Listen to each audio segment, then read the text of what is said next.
I've seen a lot of change, been through a lot of pain. Some things are not the same as they were a year ago, but all will be okay. I move on each and every day. The past is where it stays, way back a year ago. I've changed for the better this time. I thought I would never be fine. I strive just to say I'm alright, and for the first time in a long time I'm alright. I've seen a lot of change, been through a lot of pain. Some things are not the same as they were a year ago, but all will be okay. I move on each and every day. The past is where it stays, way back a year ago.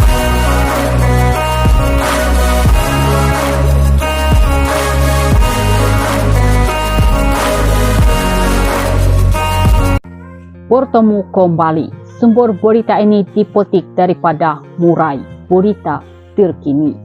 Doktor sahkan jantung bayi berhenti berdegup.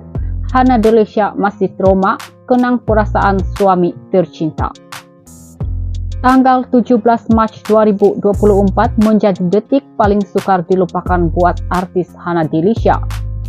Pada hari itu beliau dikejutkan dengan berita duka apabila bayi dalam kandungannya yang mencecah usia 13 minggu disahkan dokter tidak lagi bernyawa. Wanita mana yang tidak bersedih maupun terkesan daripada segi emosi apabila menerima pengkabaran demikian, namun Hana terpaksa menerima kenyataan bahawa hasratnya untuk menyandang gelaran ibu masih belum berkesampaian.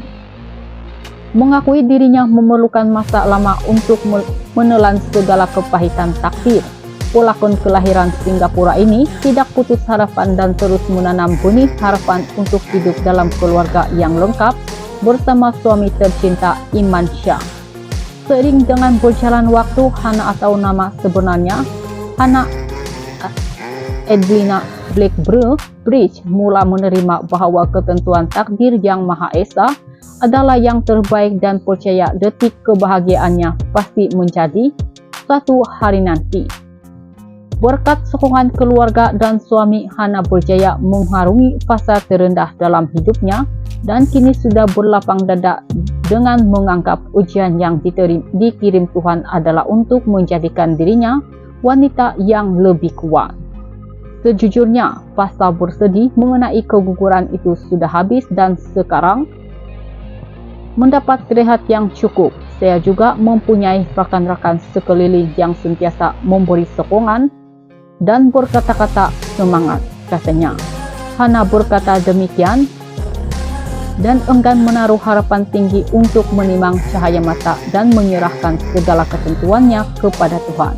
Namun, dia akan lebih berhati-hati termasuk menguruskan kerja dengan bijak dan merancang rutin harian dengan baik. Soal anak, sekarang saya tak tahu dan tak boleh beri apa-apa jaminan. Saya tak halang malah tak merancang juga. Tapi insya Allah, segalanya diizinkan. Saya akan ambil masa untuk berehat sekurang-kurangnya pada trimester pertama. Selepas apa yang terjadi, saya mahu lebih berhati-hati terutamanya pada fasa awal kehamilan yaitu trimester pertama. Bila saya ingat kembali apa yang terjadi juga mungkinkah disebabkan saya terlalu sibuk dengan kerja, jelasnya. Penyanyi Esok Masih Ada ini berkata dia optimis dengan kejadian yang menimpanya dan merasakan orang lain juga pernah berdepan dengan ujian yang sama. Hana tidak menyangka apa yang dilalui watak Batrisya dalam drama lelaki itu turut dihadapi dalam kehidupan nyata.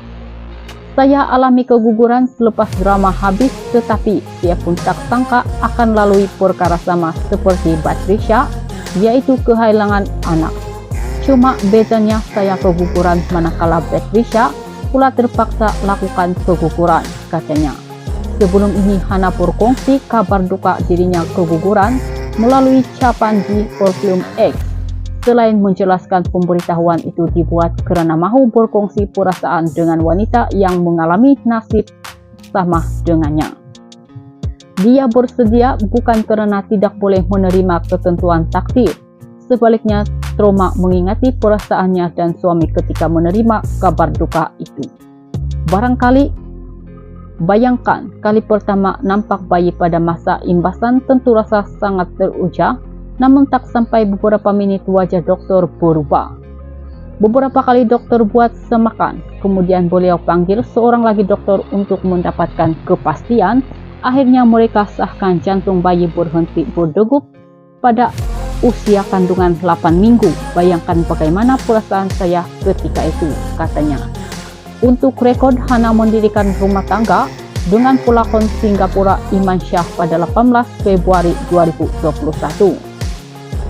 Pada 2017, Hana berhijrah ke Malaysia untuk mengembangkan bakat sebelum mencipta nama menerusi drama adaptasi novel Mencintaimu Mr. Photographer bersama aktor Syafiq Khairi. Kini, dengan segala ujian dan cabaran yang dihadapi, Hana terus tabah melangkah ke depan dengan semangat yang tidak pernah pudar. Sekian berita. I've seen a lot of change, been through a lot of pain. Some things are not the same as they were a year ago, but all will be okay. I move on.